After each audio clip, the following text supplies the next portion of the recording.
Good morning. It's Monday, December 1st. Here's what we're working on. Niagara police this morning looking for a driver after a cyclist was hurt in a hit and run. A shooting at a birthday party in California killed 4 people, including 3 children. Just 9 points for Ingram. He's the Raptors' leading scorer.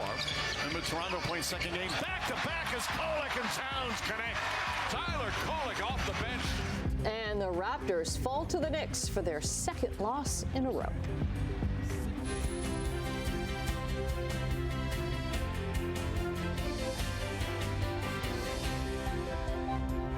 Thanks so much for joining us on this. Brian, your cue. The 1st of the month. Oh, dear. That's why we keep him over there in the Stuttgart area. Yes. They keep me over in the corner over here for good reason. Yes. And depending on where you were this weekend, certainly felt like the end of November, beginning of a new month. Yeah, the wind really picked up yesterday afternoon, and then the temperatures fell during the day. Yeah, we got to 3 degrees yesterday, so we were on the plus side for a while, but then, the cold front and the temperature falling and the winds, we had that.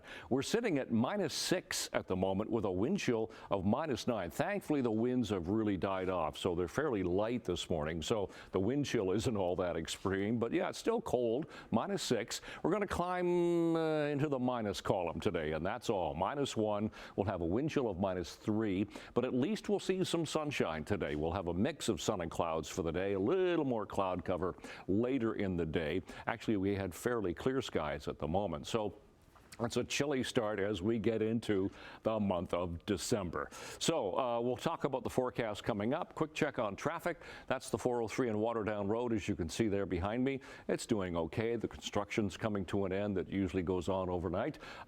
Check our MTO traffic cameras. Grays Road, Stony Creek is moving very well toward the Skyway Bridge. Here's the top of the Skyway. Appleby line's moving nicely, so no problems around the Horseshoe at the moment. Construction, as I said, pretty much coming to an end now. So we will look at weather and traffic in detail as usual in just a few minutes. Right now, the news. Thanks very much, Brian. Niagara police this morning are looking for a white Mercedes after a cyclist was seriously injured in St. Catharines. The man was hit riding along Dunkirk Road near Surface Road around 8:30 on Saturday night. Investigators believe the white Mercedes they're looking for will have front end damage and damage to the passenger side mirror. The vehicle took off west on Dunkirk Road. People in that area are being asked to check video surveillance. 13-year-old boy from Oakville is missing. Halton police say Sharif Sallow was last known to be in the area of Rebecca Street and 3rd Line in Oakville last night at around 6. He's black, 5'10", with a medium build and short curly hair. Police haven't released a description of what he's wearing. Anti-hate activists in Hamilton point to a weekend gathering by a white nationalist group as proof that hate incidents are on the rise. The mass group staged a demonstration in downtown Hamilton's Gage Park on Saturday night, holding signs showing messages of hate and racism. Members of the Hamilton Anti-Racism Resource Center and others say there's no place for the kind of message the group is trying to spread. We're not here to give them more attention. We're here to be able to call them out, say that that's not acceptable in our community, and to ensure that community members who are impacted by this level of hate know that they're not alone. Events like this have a huge impact on our community because we start to feel like it's okay to spout the kind of racist, white nationalist, or white supremacist view in public, and it makes people feel afraid and not part of Hamilton. Police stats show hate crimes have risen 173% over the last 5 years in Hamilton. The Hamilton Anti-Racism Resource Center says this latest gathering has only strengthened their push for more education, reporting, and support for those affected by hate. Police in California are urging witnesses of a deadly shooting at a child's birthday party to come forward. 3 children aged 8, 9, and 14 were killed at a banquet hall in Stockton, California on Saturday. A 21-year-old was also killed and 11 others wounded. The party was being held for a 2-year-old girl who was not injured. Police believe the shooting may have been targeted. No arrests have been made. Officials in Hong Kong say the netting that covered scaffolding around the buildings that caught fire last week in Hong Kong did not meet the required code for fire resistance. The latest figures put the death toll from the fire at 151, but officials say 150 people are still missing. 7 of 8 tower blocks in an apartment complex in Hong Kong rapidly caught fire. Accusations in the last few days that the fire was spread by flammable construction materials have sparked widespread anger. Authorities say flooding and landslides that have devastated parts of Thailand, Indonesia, Malaysia, and Sri Lanka in recent days have claimed more than 1,000 lives. In Indonesia, the death toll from floods is now more than 500, with another 500 people still missing. Flooding has killed at least 176 people in southern Thailand, according to officials there, one of the deadliest flood incidents in the country in a decade. Across the border, at least 2 deaths have been reported in Malaysia's northern region. New data from a Windsor area healthcare facility is showing a snapshot of the rising number of people in Ontario looking for help for gambling-related issues. The problem gambling program at Hotel du Grace Healthcare in Windsor has doubled to 173 people over the last 5 years, and it could go higher this year. The data reflects the pressure that clinicians there are seeing as online gambling becomes more accessible and more aggressively promoted. Get ready for another surge of homelessness across Ontario. The warning is part of the 2025 Hunger Report from Feed Ontario, the province's largest collective of hunger relief organizations. More than 1 million people across the province needed a food bank last year, making over 8.7 million visits. It's the highest level of demand on record in the province. The report warns of a ripple effect as more people struggle to afford rent and the cost of living. When we look at the research, when food bank use grows up, homelessness follows. When food bank use goes up, healthcare costs increase. When food bank visits go up, communities start to feel their pressure. And so we've seen these patterns happening before when we've looked at homelessness versus food bank use between 2016 and 2024. Feed Ontario's CEO says persistently high food bank use is a warning that Ontario's biggest challenges are going to get even worse. Some liquor store shelves in one maritime province are going to look a little different this holiday season because starting today, Nova Scotia liquor stores will once again stock alcohol from the United States, but only for a limited time. Here's what's going on. They're not ordering more. The province is selling off its remaining stock of alcohol from the States and plans to donate the proceeds to food-related charities. Nova Scotia Premier Tim Houston has said the province already paid for the products and they shouldn't go to waste. Well, athletes, teams, and coaches from across Hamilton are going to be celebrated for their accomplishments this morning at the 25th Annual Breakfast of Champions. Simone Gavros joins us live from Carmen's Banquet Hall, where it's all set to begin in just a few moments.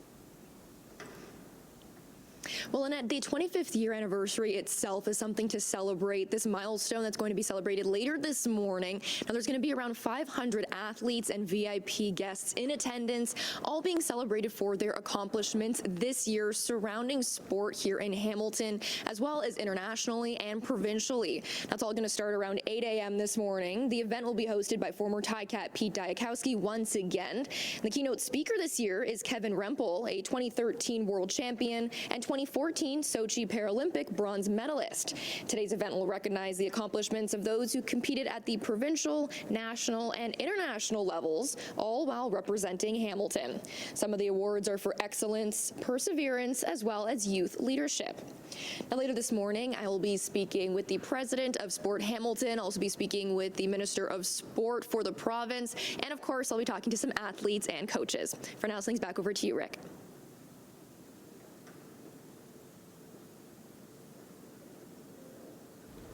Thank you, Simone. After watching their 9-game winning streak come to an end on Saturday, the Raptors are suddenly on a 2-game slide. Just 9 points for Ingram. He's the Raptors' leading scorer. And with Toronto playing second game, back-to-back as Kolek and Towns connect. Tyler Kolek off the bench. The surging Knicks rolled past the Raps at Madison Square Garden, 116-94. Josh Hart had 20 points, 12 rebounds, 7 assists for New York. Karl Anthony Towns added 22 points and 8 rebounds as the Knickerbockers won their 4th game in a row. Manuel quickly led Toronto with 19 points and 8 assists, and Scotty Barnes chipped in with 18 points. The Raptors will try to get back to their winning ways when they host Portland tomorrow night. Well, the NFL Sunday Nighter had a little bit of everything, including a Catch of the Year candidate.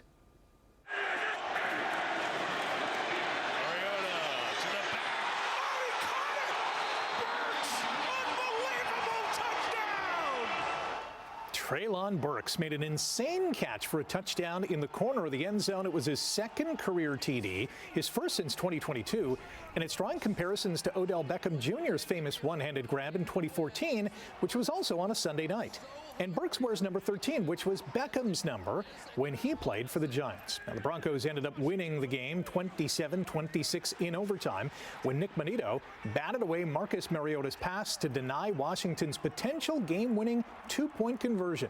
Denver's 9th straight victory, pushing the Broncos to 10-2, dropping the Commanders to 9-3.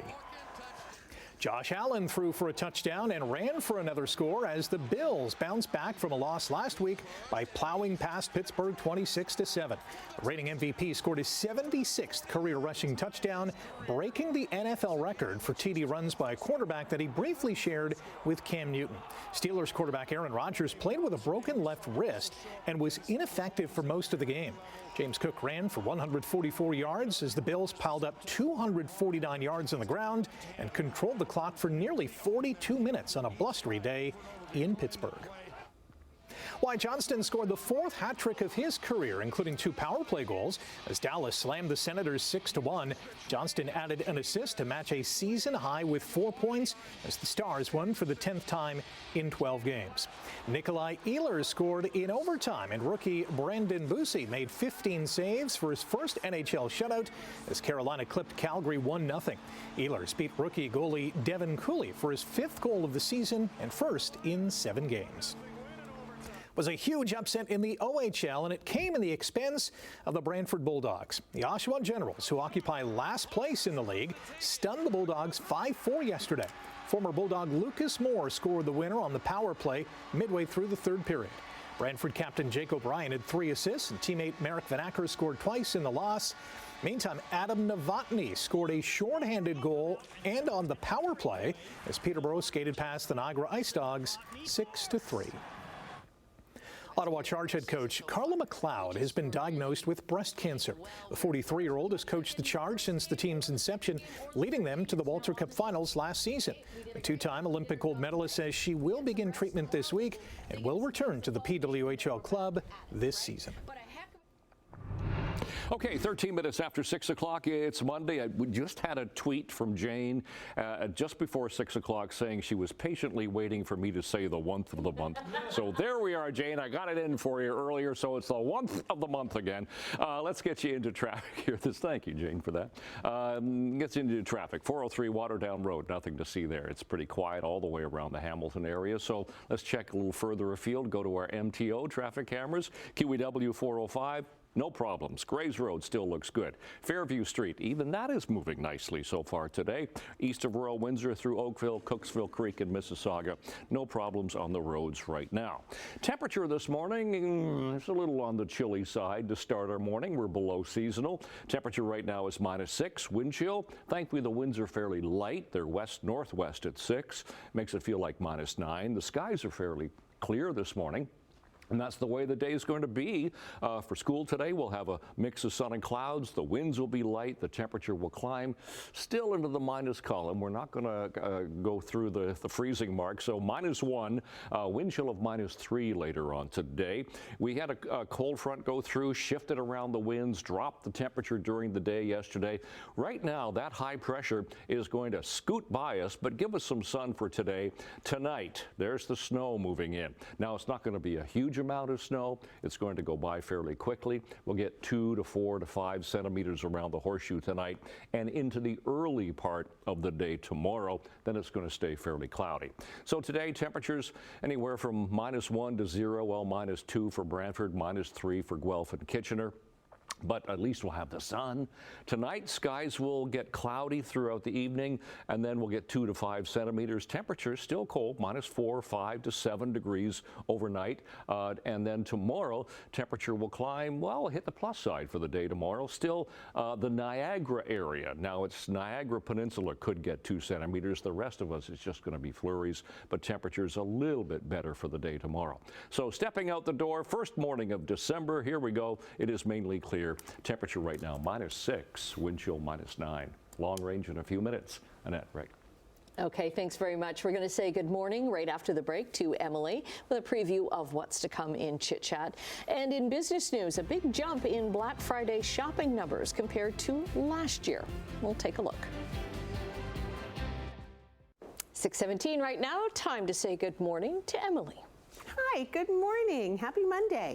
Happy Monday. Okay, coming up in Chit Chat, Zootopia 2 and Wicked for Good dominated the box office. We will tell you who took the top spot.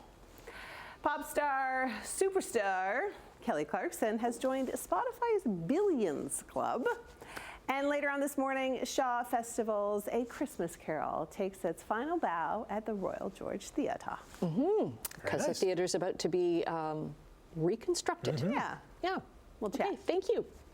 Taking a look at business news this morning in overseas trading, the Canadian dollar is down 5 basis points to 71.49 cents US. Gold is up $1.30 an ounce. Okay, I believe those figures are wrong. And crude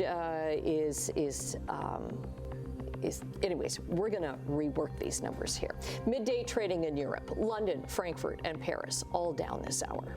On Asian markets, Tokyo dropping nearly 1,000 points, while Hong Kong and Shanghai both posting gains. At the close of trading on Friday in North America, the TSX gained 186 points, the Dow jumped 289, the NASDAQ rose 151 points. Well, despite economic uncertainty, shoppers turned out in force for Black Friday, spending big both in stores and online. Adobe says, now these are U.S. numbers, shoppers spent $11.8 billion online, up more than 9% from last year. At the peak between 10 in the morning and 2 in the afternoon, people were spending over $12 million a minute.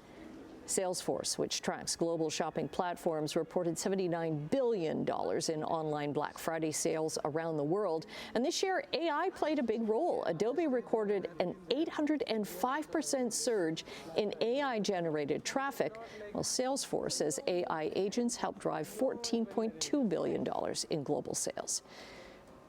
Black Friday sales have come and gone. Shoppers and retailers are gearing up for Cyber Monday today. Retailers are looking to entice holiday shoppers determined to find deals online. How digital sales fare combined with Black Friday could offer some insight into how consumers are feeling heading into the end of the year. The key retail season comes as Canadian shoppers continue to face inflation and the fallout of U.S. tariffs. Getting a smartphone at a younger age could put children at a higher risk of health complications. That's a finding of a new study that's just published in the journal Pediatrics today. It looks at more than 10,000 12-year-olds. The study shows children who got phones at a young age are more likely to face obesity, depression, and not get enough sleep. Many experts suggest parents should hold off giving their children phones until they're older. Airbus fleets are returning to normal operations this morning after airlines worldwide spent the weekend canceling and delaying flights to fix a software glitch on a widely used commercial jet. The disruption follows an investigation into a JetBlue flight last month, where a software issue may have contributed to a sudden drop in altitude. Airbus says its review found that intense solar radiation can corrupt data critical to flight control systems on its A320 family of aircraft. The company issued an urgent software update, leading to system-wide scheduling delays over the weekend. Okay, we're taking a break right now. Brian's going to be back with traffic and your 7-day forecast. There There it is on the button, 6:24 on this Monday morning, 1st of December. Looking at our MTO traffic cameras, we don't really have any problems. We'll just show you a few. Here's the QEW at the 406 in St. Catharines, all the way through the top of the Skyway Bridge. Here's east of Appleby, so Toronto bound towards us, heading from Burlington to Oakville. Here's Mississauga camera at Erin Mills Parkway, and we'll dip into the 403 at Matheson. Not a lot to see right there this morning, so things are moving, well, as long as the stream keeps going, things are moving okay. All right, let's get to our temperatures. Temperatures this morning, it's cold this morning, -6. We're below seasonal. Then you factor in the winds, thankfully fairly light. It feels like -9. Same for Mississauga. -3 Grimsby, -5 for Toronto. So we talk seasonal temperatures. Seasonal now for a daytime high is 3. Seasonal overnight low is -4. So yeah, we're a tad below seasonal. Those are our sun times and records for today. And we will see some sunshine today. So going into school, we should be -4 for the first bell. And a mix of sun and clouds. Little more cloud cover is going to encroach for the afternoon as we get set for some snow tonight. -1 will hit later on today. So that's the high today, -1. Still a bit of a wind chill of -3, but a mix of sun and clouds, more cloud cover later. -5 tonight, but we could get 2 to 4 to 5 centimeters of snow overnight, lingering into tomorrow, but we'll hit the plus side for the day tomorrow, +1 with flurries. 0 and cloudy on Wednesday. Then it's back to some flurry activity for Thursday, Friday, sitting around -2. The weekend, cloudy, and then some sunshine as we go from Saturday into Sunday. It's your forecast. Annette, Rick.